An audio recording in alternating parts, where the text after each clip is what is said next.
gracias, Anita, por este recibimiento tan cariñoso. Muy contenta de estar aquí abriendo esta cumbre mundial, que no solamente Anita, como todos los que estamos aquí, todas las que estamos presentes, reconocemos el ímpetu que le has puesto a pesar de todas las dificultades. Okay. Lo primero que te quiero contar y les quiero contar es que estoy en un lugar un poco diferente. Estoy en la Amazonía del Ecuador, estoy en Pastaza, una provincia con 20.000 aproximadamente familias. Y estamos atendiendo un tema de desarrollo, de desnutrición crónica infantil. Estoy desde acá y hemos hecho un espacio para poder sentarnos acá y poder dar el primer pincelazo de lo que serán estos días maravillosos que, como ustedes ya conocen, Anita tendrá preparado con todo su equipo extraordinario de trabajo y de mujeres luchadoras que la acompañan en todo el Ecuador, porque es increíble cómo Anita ha logrado entrar en todos los lugares más chiquititos del Ecuador a través de espacios donde nos encuentren unidas. Hoy no es un día cualquiera, ni es un año cualquiera, ni es una cumbre cualquiera. Ya está llegando. Es el 25 de noviembre, Día de la No Violencia contra la Mujer, en el año 2020, año donde una pandemia nos sorprendió al mundo, y adicionalmente en momentos donde se acerca el final de este ciclo, de este primer ciclo, que ha impactado principalmente o han ahondado o nos ha retrocedido en las luchas por cerrar las brechas sociales. ¿Y por qué es tan importante hablar de esto hoy? ¿Y por qué es tan importante este punto de inflexión? Porque este punto de inflexión para el mundo, en términos de la pandemia, de las brechas sociales, es un punto de inflexión para la mujer. La violencia no es otra cosa que utilizar la fuerza para dominar algo o alguien.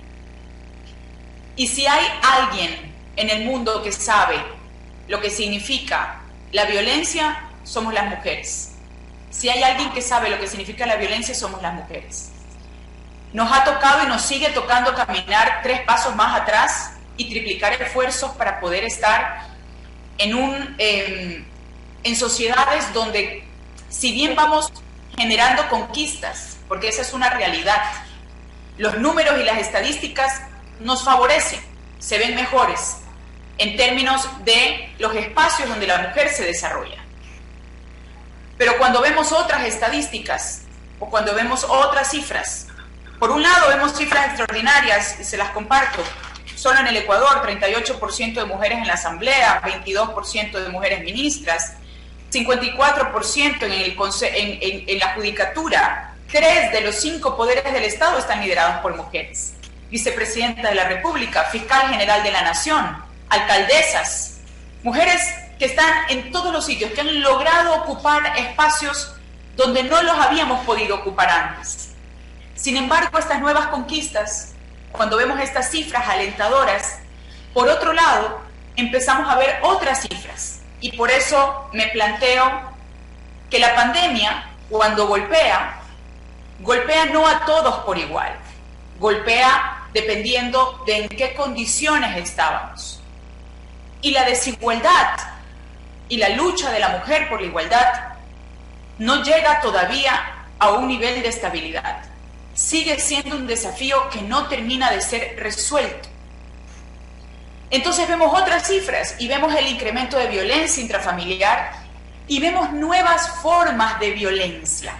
Y sobre eso me quiero referir para que marque un poco también la discusión del día de hoy, que entiendo va a estar la alcaldesa de mi ciudad y adicionalmente van a estar en un foro hablando de violencia política. Las nuevas violencias, cuando nosotros más entramos a ocupar espacios, aparecen nuevas formas de violencia.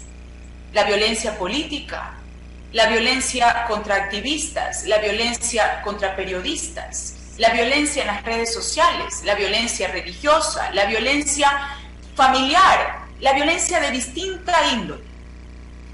Pero como estamos empujando y estamos ocupando estos espacios, cuando ya estamos allí y aparecen estos nuevos mecanismos de violencia, la pregunta es, ¿qué vamos a hacer?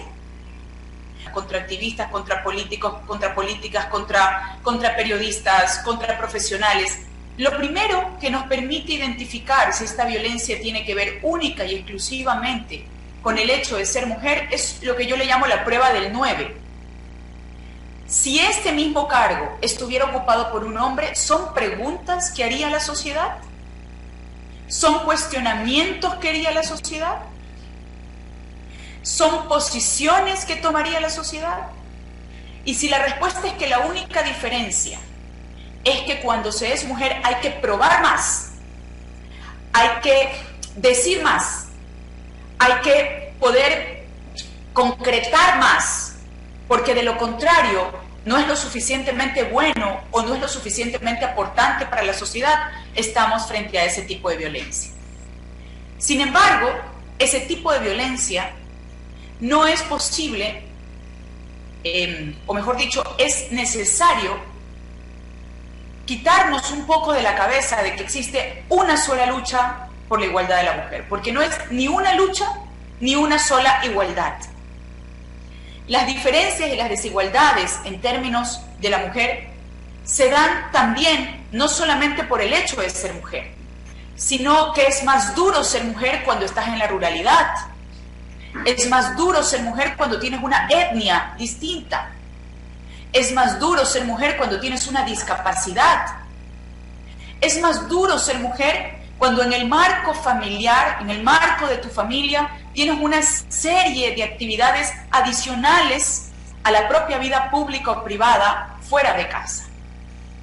Es más difícil. En el Ecuador nomás, la mujer rural trabaja 6 horas más que la mujer urbana y trabaja 25 horas más que los hombres.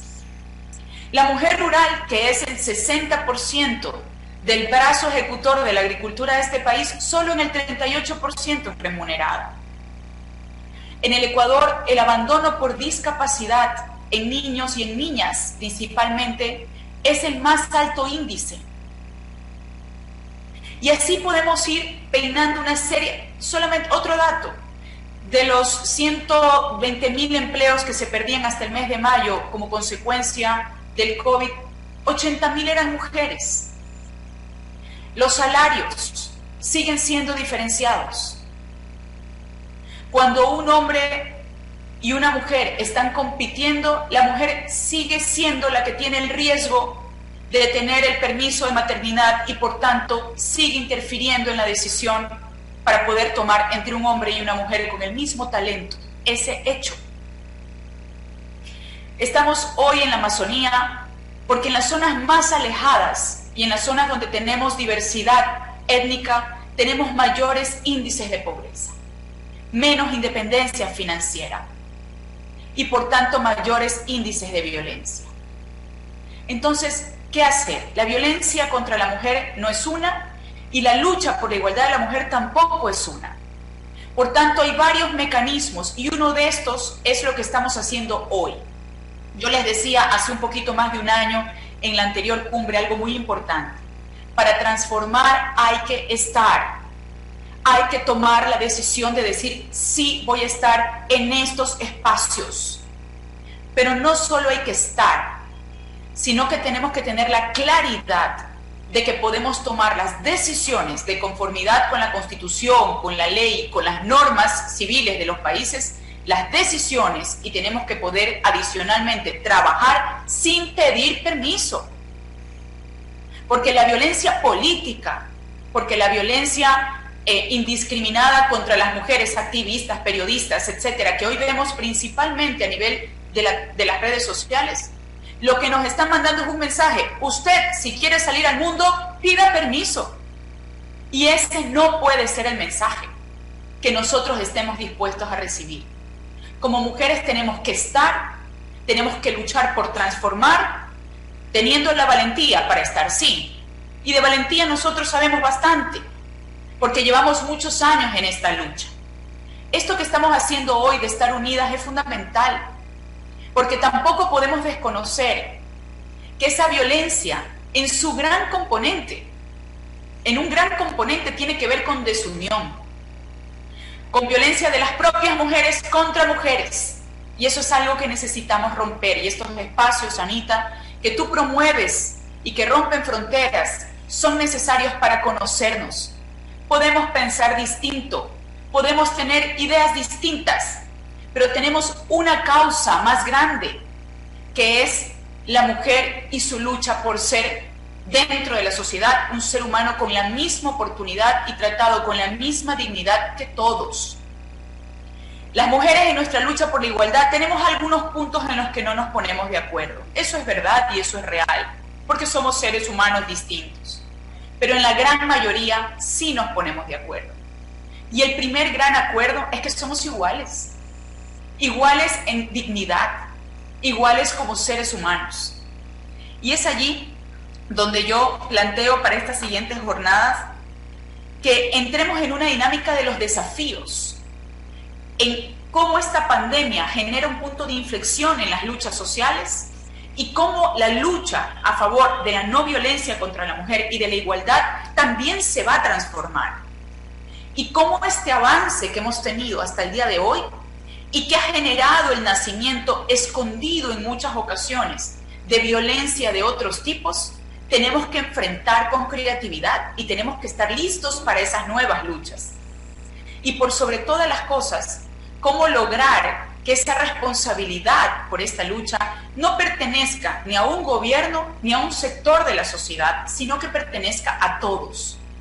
Y para eso les quiero decir que es indispensable que todas las mujeres podamos abrir la perspectiva de la discusión. La lucha por la igualdad de la mujer no es una lucha por sí misma y solamente por un sector de la población, es una lucha integral. Es una lucha que se tiene que abrir a sensibilizar nuevamente a una sociedad que tiene que volver a sentir el dolor de las dificultades y de las diferencias sociales, que tiene que pasar de la coyuntura a hablar de los temas de desarrollo y de igualdad, que tiene que pasar del egoísmo y la violencia a la solidaridad, la claridad y la objetividad. Y esa es una tarea de todos. Cada uno tiene una responsabilidad distinta. Como gobierno estamos intensamente trabajando por la violencia intrafamiliar incrementada precisamente como consecuencia de la pandemia, pero también contra la violencia que se da en otros espacios, fomentando en la mujer rural mayores vías de independencia. Pero el trabajo es muy extenso. Como vicepresidenta, hoy aquí en la Amazonía, trabajando por las madres gestantes, mujeres que deben acceder a la salud al más alto nivel y cuya aspiración es que sus hijos nazcan bien y nazcan felices y se desarrollen sin estar condenados a la pobreza. La lucha por la mujer es extensa, estamos más de acuerdo que en desacuerdo y el llamado es a esta unidad. Mi llamado de hoy en el Día de la No Violencia es a la unidad de la mujer, a diferenciar cuando es violencia. Yo puedo discrepar con una mujer, pero no puedo sumarme a la ola de violencia, porque la causa está primero. Y por eso te agradezco, Anita, le doy la bienvenida y doy por inaugurado esta cumbre que me has dado el honor de abrir y decir, son espacios para hacer ese punto de inflexión, para con serenidad, con mucha firmeza y con la valentía que nos caracteriza. ¿Por qué? Porque sufrimos siempre la violencia, esa es la verdad. Y no somos, y eso no nos hace débiles, nos hace fuertes y nos hace grandes.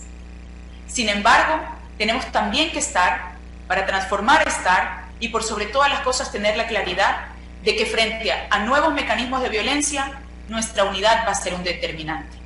No necesitamos permiso para vivir, porque somos iguales, en dignidad y en oportunidad. Muchísimas gracias a todos y que tengan una jornada realmente llena de éxito para cada una de ustedes.